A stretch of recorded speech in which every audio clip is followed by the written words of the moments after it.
कौन थी अहिल्या, क्यों और कैसे बन गई थी वो पत्थर। रामायण के पात्रों से हमारे यहाँ बच्चा बच्चा परिचित है। इसका कारण यह है कि हर व्यक्ति के मन, विचार और रुचि को मोहने वाली अनेक कथाएं इसमें बसी हैं।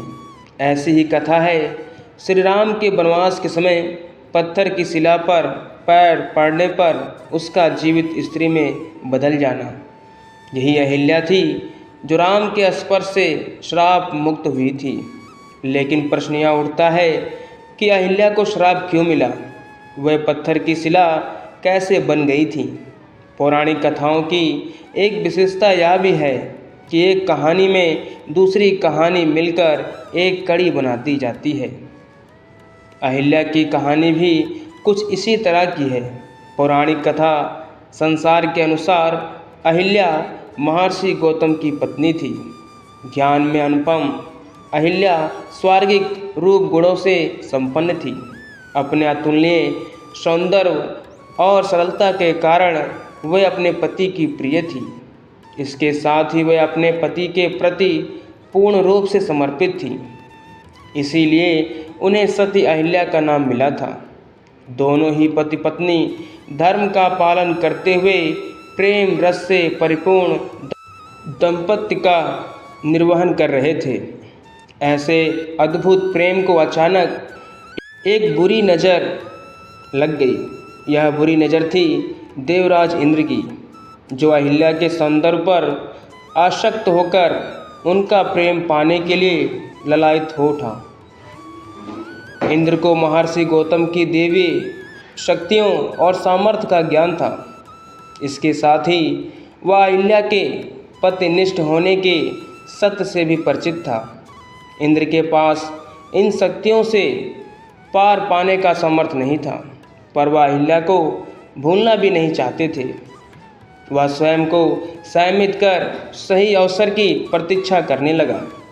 समय अपनी गति से चलता रहा और एक दिन महर्षि गौतम ने अहिल्या से कहा कि उन्हें एक विशेष सिद्धि की प्राप्ति के लिए कम से कम 6 माह तक वन के एकांतवास में तपस्या करने जाना है।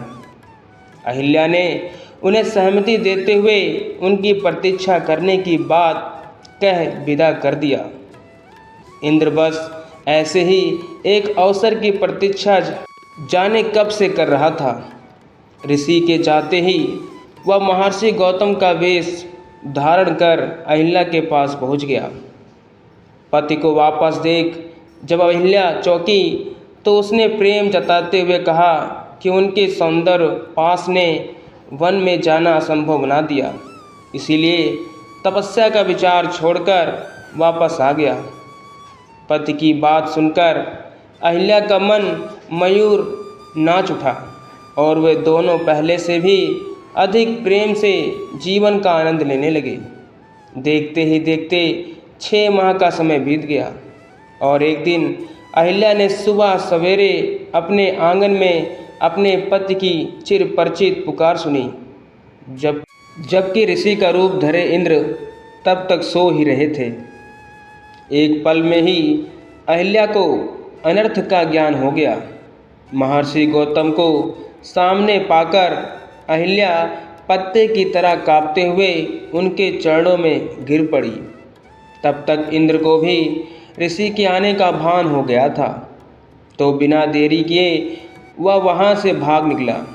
अहिल्या से सारा वृत्तांत जान ऋषि क्रोध से भर उठे और तुरंत ही उन्होंने श्राप दिया कि जिस स्त्री को अपने पति के स्पर्श का भान न हुआ वह जीवित नहीं हो सकती।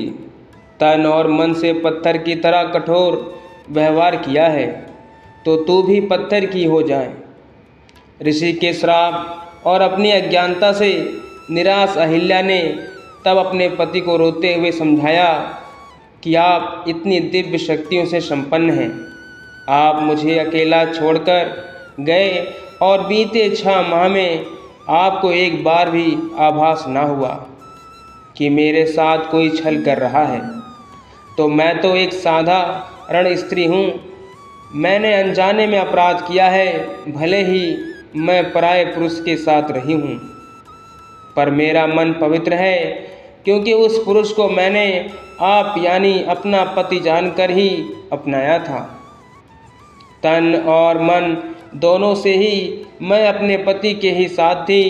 अहिल्या की बात सुनकर ऋषि उनसे सहमत हुए और कहा कि अब तो श्राप दिया जा चुका है, उसे वापस नहीं लिया जा सकता, किंतु त्रेता युग में भगवान विष्णु श्री राम के रूप में अवतार लेंगे और वनवास के दौरान तुम्हें स्पर्श करेंगे।